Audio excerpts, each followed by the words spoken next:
Bienvenidos a un nuevo video de jóvenes ecuatorianos por el mundo. Hoy hablaremos con una joven economista ecuatoriana llamada Andrea Llerena. Tiene tan solo 33 años de edad, pero ya un currículum admirable. En el plano académico, Andrea obtuvo su licenciatura en Economía por la Universidad Católica de Quito en 2009.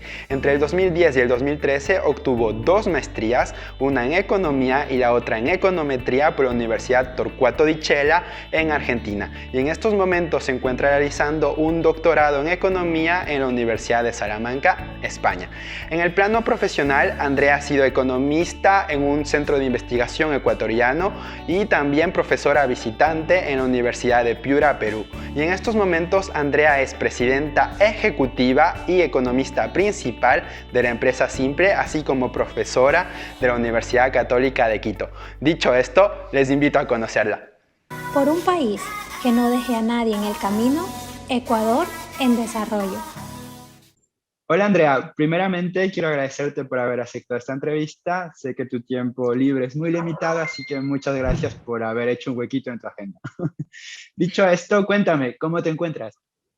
Hola Kevin, bueno, más bien muchísimas gracias. Para mí es un gusto también poder estar el día hoy contigo y agradecerte más bien también a ti el tiempo. Estoy súper bien en el marco de esta pandemia, aún así creo que aportando y tratando de seguir adelante.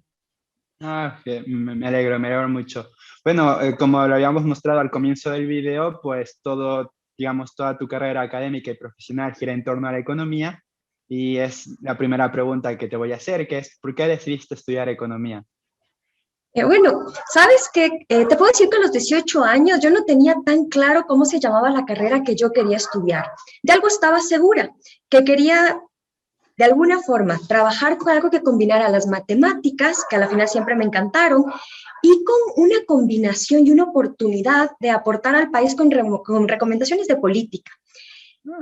Cuando recién empecé, no estaba segura, como te digo, cómo se llamaba la carrera. Pero en este proceso de decisión, me acuerdo que hice algunas entrevistas con algunas personas para ver qué era lo que quería seguir, me di cuenta que mi sueño se llamaba economía. Ok, ok. Está bien. O sea, el objetivo era, digamos, ayudar al país. Era más, digamos, un sueño colectivo que un sueño individual.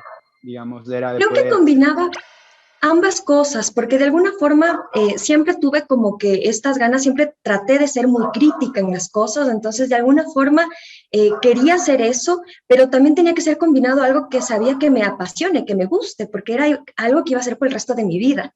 Entonces, de alguna forma creo que es una combinación de ambas cosas. Disfruto muchísimo lo que hago.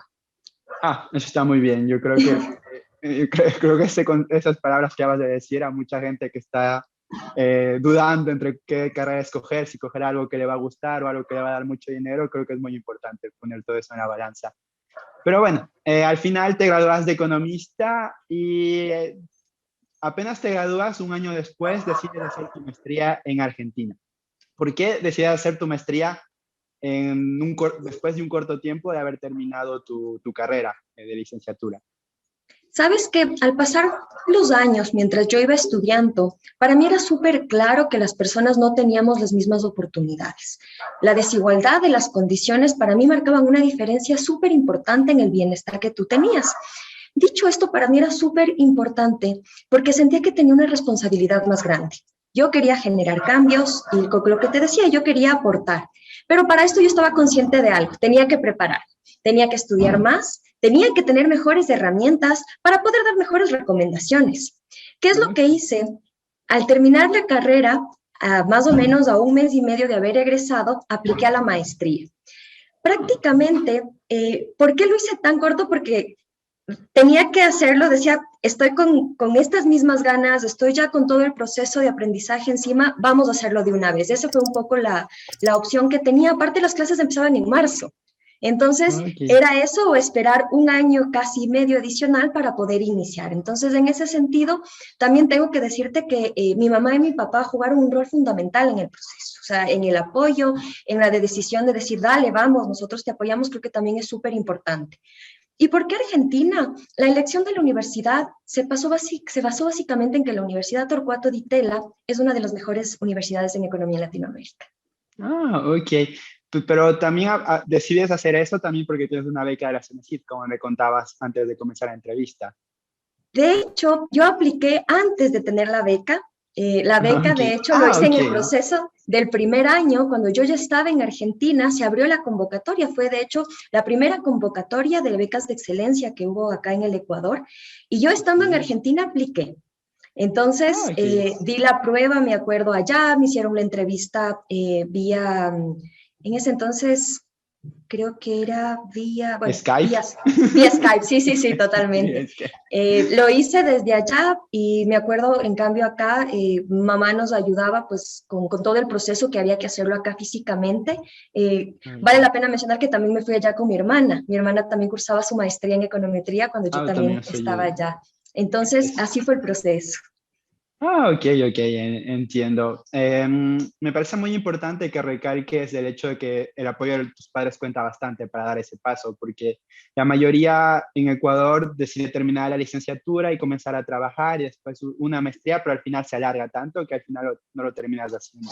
Así que yo considero importante eso, como ocurre también aquí en Europa, de que uno termina su licenciatura y hace enseguida una maestría, para no dejarla en el tiempo que después con las obligaciones familiares se vuelve casi imposible. Así que considero muy acertada tu idea de hacer enseguida, a pesar de ser hace casi una década cuando decidiste hacer la maestría, haberla hecho enseguida.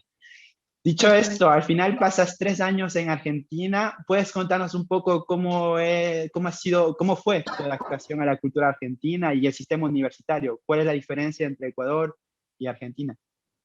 Bueno, Argentina se convirtió en mi hogar tal cual por 3 años y es una época que recuerdo con muchísimo cariño, también con muchísimo esfuerzo. Yo me acuerdo que en la universidad eran muy exigentes y de hecho yo estudiaba fácilmente sobre las 12 horas diarias. Entonces, al principio, déjame decirte que no tuve mucha oportunidad como de hacer turismo, salir, porque era como que pasaba mucho tiempo estudiando. Entonces, sí fue como que también un recuerdo en términos de exigencia sumamente fuerte. En términos de la ¿El universidad me decalaje, gustaba mucho. el Dime. decalaje educativo fue muy grande o no? Al pasar del sistema ecuatoriano al sistema argentino, ¿sentiste que necesitabas de esforzarte más de lo que se esforzaban los demás? ¿O tu bagaje económico estaba preparado para Yo creo que eso? es una, creo que es una pregunta súper relativa.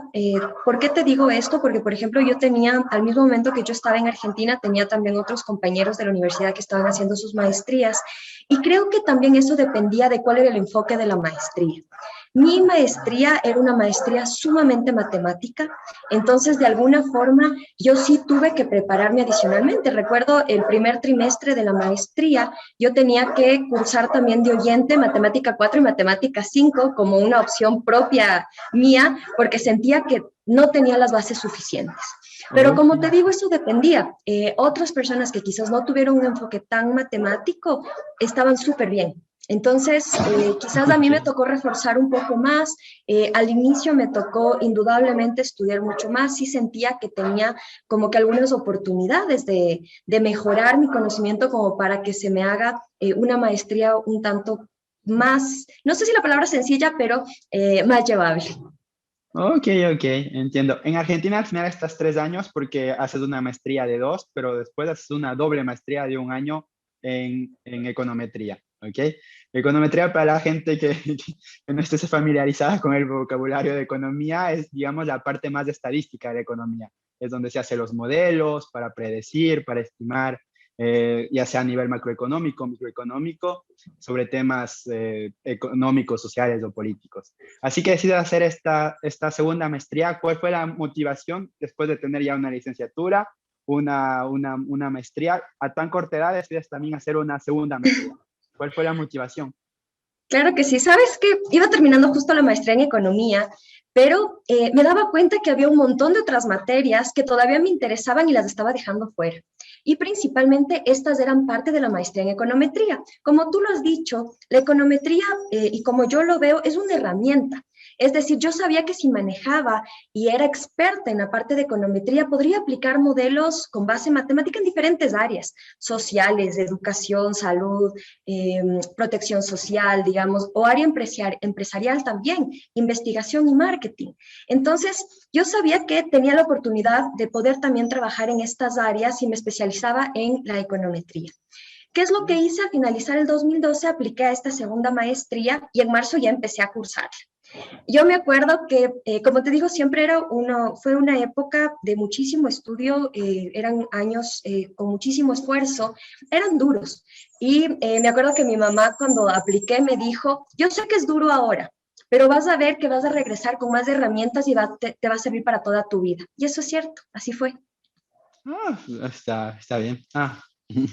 Hay que tener mucho coraje para hacer 2 maestrías en un país extranjero, pero pues lo has hecho y sirve de motivación. Chapeau, como se diría en francés. Entonces, bueno, en 2012 vuelves a Ecuador con solo 25 años y una licenciatura en la Universidad Católica y dos maestrías en el extranjero. ¿Cómo fue el proceso de volver a Ecuador y encontrar un trabajo? Porque a veces hay ese miedo de la gente que va al extranjero de decir que te vuelves sobreeducado. Sí, lo que quiero decir con sobreeducado es que al final tienes demasiados títulos para lo que el mercado laboral puede abarcar. ¿Cómo fue para ti ese proceso de, digamos, de adaptación, de volver a Ecuador, teniendo un diploma que resalta por encima de la media? Sabes que yo creo que también hubo una combinación de que tuve suerte en la época en la que me fui, porque lo que tú dices es correcto y en ese sentido yo creo que todos llegamos llenos de sueños y llenos de ganas de aportar y dar todo lo que podamos y muchas veces esta puede ser una limitante. En ese entonces, cuando yo volví, Ecuador estaba en una etapa de crecimiento. En 2012, si no estoy mal, el crecimiento económico estuvo cerca del 5%. Entonces, las condiciones que tenía el país me permitieron una inserción laboral mucho más rápida. Entonces, Ok, creo que ok. sí depende también, como tú lo has dicho, de cómo la economía puede absorber a los profesionales. En ese sentido, entiendo que sí hubo también una etapa que me permitió, y a todo el grupo de graduados, de becarios que vinimos en esas épocas, creo que se nos hizo bastante más sencillo. Ok, ok, entiendo. Al final ha jugado más del ciclo económico que, digamos, ha sido la parte clave, el momento económico en el que llegaste.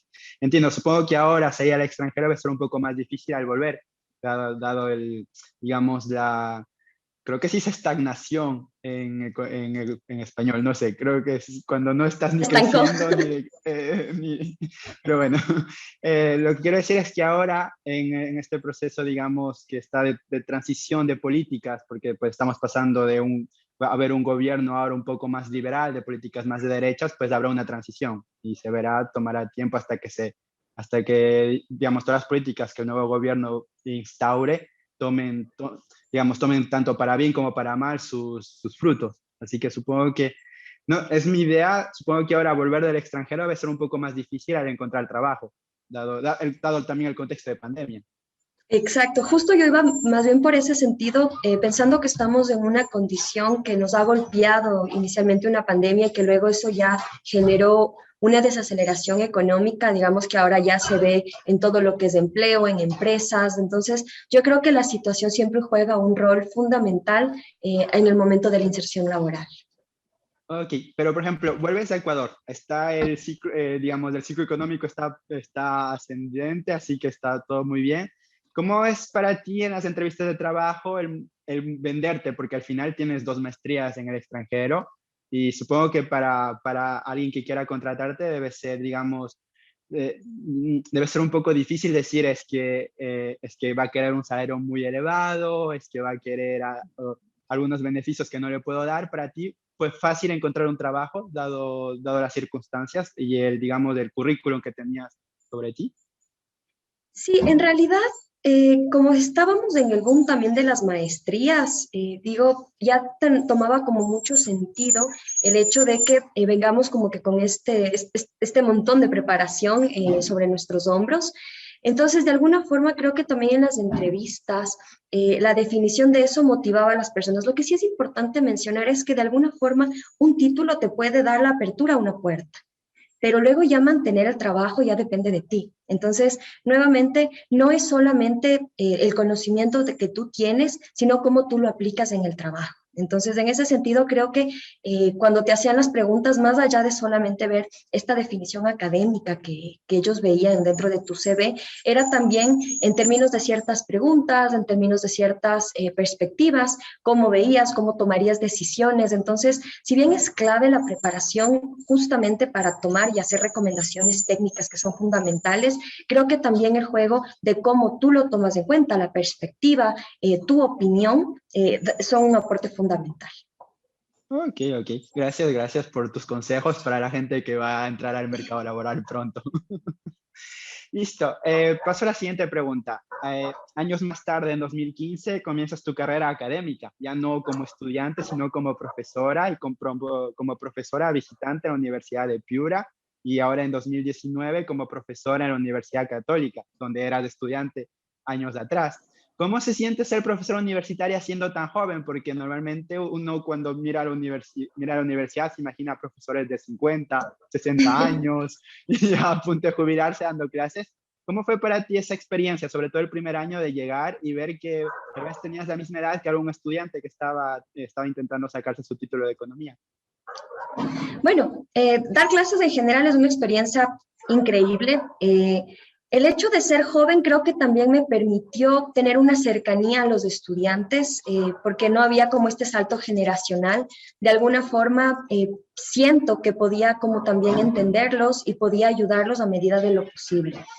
Es interesante, y me hago acuerdo a una anécdota que me pasó justamente cuando recién estaba empezando, que estaba yo dando clases y golpearon la puerta. Entonces yo me fui a abrir la puerta y cuando abrí me preguntan, disculpe la profesora, y yo así como le digo, sí, soy yo.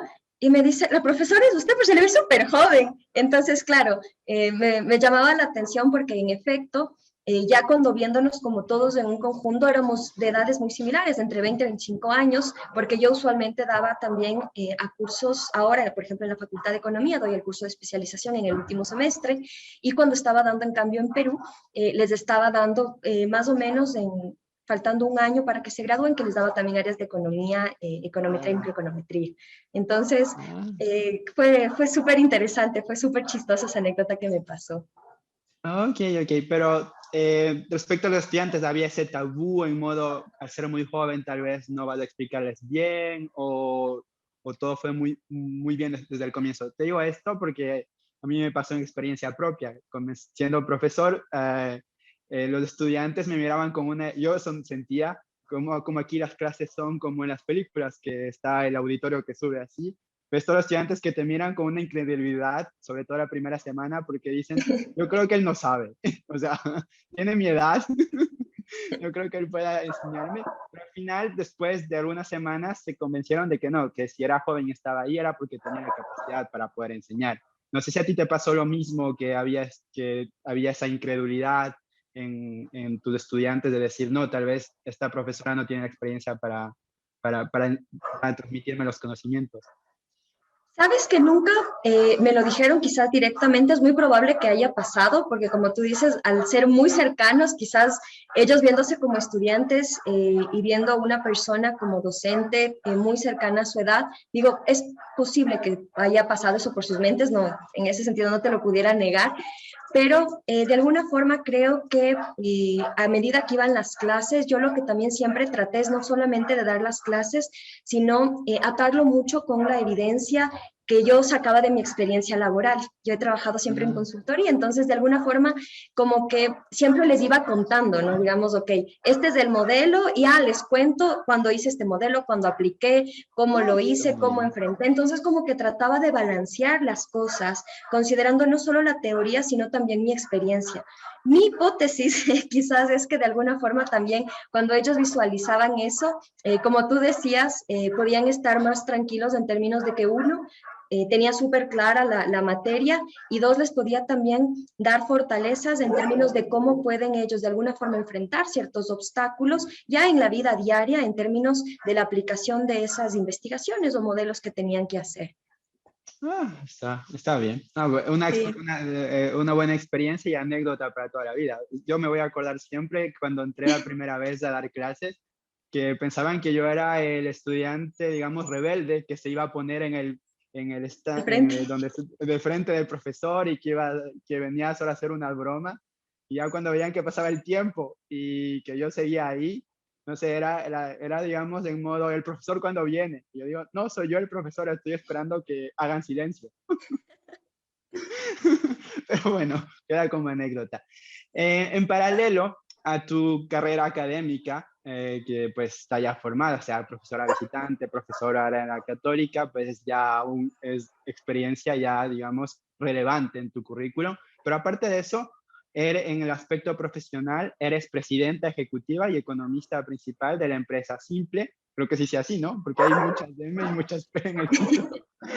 Empresa Simple para llegar donde estás ahora, o sea, que es muy remarcable a tu corta edad, ¿cuáles han sido los obstáculos más difíciles que te ha tocado superar, sobre todo como mujer, en una cultura que para mí todavía tiene muchos rezagos del machismo? Sabes que, bueno, yo siempre creo que va a haber desafíos que se nos van a ir atravesando a lo largo de nuestra vida y hay que irlos superando, es parte del proceso y de la decisión también de ir tomando decisiones. Tengo que admitir que no he sentido todavía algo específico que me haya tocado vivir por ser mujer. Entiendo como que justamente también la situación que comentas. Lo que sí me he dado cuenta es que en varios espacios hay aún pocas mujeres. En muchos incluso a veces había sido yo la única mujer. Entonces, creo que eso sí hay que rescatar en algunos procesos, en algunos proyectos. Sí me ha tocado, pues, generar o hacer presentaciones siendo yo la única mujer. Entonces, digamos, sí siento que eso ha habido. De lo más difícil que me ha tocado enfrentar, creo que es bajo el enfoque de empresaria, hacer frente a una desaceleración económica o a la ciclicidad del mercado. Eso creo que siempre es súper fuerte, entendiendo que uno es también una microempresa, una pequeña empresa. Entonces, el trabajo en consultoría tiene estas afectaciones directas de la economía. Entonces, yo creo que ese ha sido algo que sí, día a día hay que trabajarlo más ahora en esta situación. ¿Cómo de alguna forma lo he enfrentado? Es, mientras estamos desarrollando un proyecto, hay que seguir pendientes de la aplicación del otro, o sea, es todo un trabajo simultáneo. Hay que tener una actualización continua del conocimiento, siempre hay que estar en la vanguardia. Digo, uno, por más que yo hace 10 años casi empecé a estudiar, hice las maestrías, en el 2013 prácticamente yo ya regresé, digamos, eso no ha significado que yo he parado de estudiar. Todo el tiempo tengo que Sí. seguir aprendiendo porque en las propuestas que tengo que hacer es, si bien hago un trabajo, yo tengo que seguirme actualizando, siempre tengo que estar a la vanguardia y por supuesto siempre tener un gran equipo de respaldo. Creo que esa es la forma en la que de alguna forma tratamos siempre de enfrentar cualquier obstáculo que se ha venido dando como empresa. Ok, ok. Gracias, gracias por tus palabras. Bueno, para terminar, no sé si podrías dar un mensaje de motivación a todos esos niñas y adolescentes que están, digamos, empezando ya sea su carrera universitaria o que van a terminar su, digamos, su licenciatura. ¿Qué les dirías tú, siendo que, en todo caso, para mí un modelo a seguir a tu corta edad, todo lo que has hecho tanto profesional como académicamente, es de quitarse el sombrero? ¿Qué les dirías a esos chicos y chicas que te están escuchando? Bueno, gracias Kevin, inicialmente, por todas tus palabras. Que yo les dijera, siempre sigan sus sueños, que el miedo no las detenga, que cuando las cosas se pongan difíciles, no renuncien, esfuércense y siempre den lo mejor de ustedes. Pero creo que lo más importante, siempre sean buenas personas. Ese sería mi mensaje para todas las personas que nos están escuchando. Ok, muchas gracias por todas tus respuestas y, como te decía, por ser una motivación para la juventud de nuestro país, que hace mucha falta. Y sobre todo como mujer, como decías, hace falta más mujeres en los espacios públicos. Ha habido un avance porque si uno ve los videos del Congreso hace 20, 30 años, todos eran hombres. O sea, había una mujer, ahora se ve más diversidad y que se siga en esa dirección está muy bien. Se ha dado pasos, pero yo creo que se necesita dar muchos más aún para llegar, digamos, a una paridad entre hombres y mujeres en todos los espacios públicos, tanto públicos como privados. Correcto. Y bueno, espero que te siga yendo muy bien, tanto en el plano académico como profesional. Y quién sabe, tal vez como somos colegas de profesión, podamos trabajar como economistas en algún proyecto cuando vuelva a Ecuador. Iba a decir si algún día vuelvo a Ecuador. No, digo, cuando vuelva a Ecuador.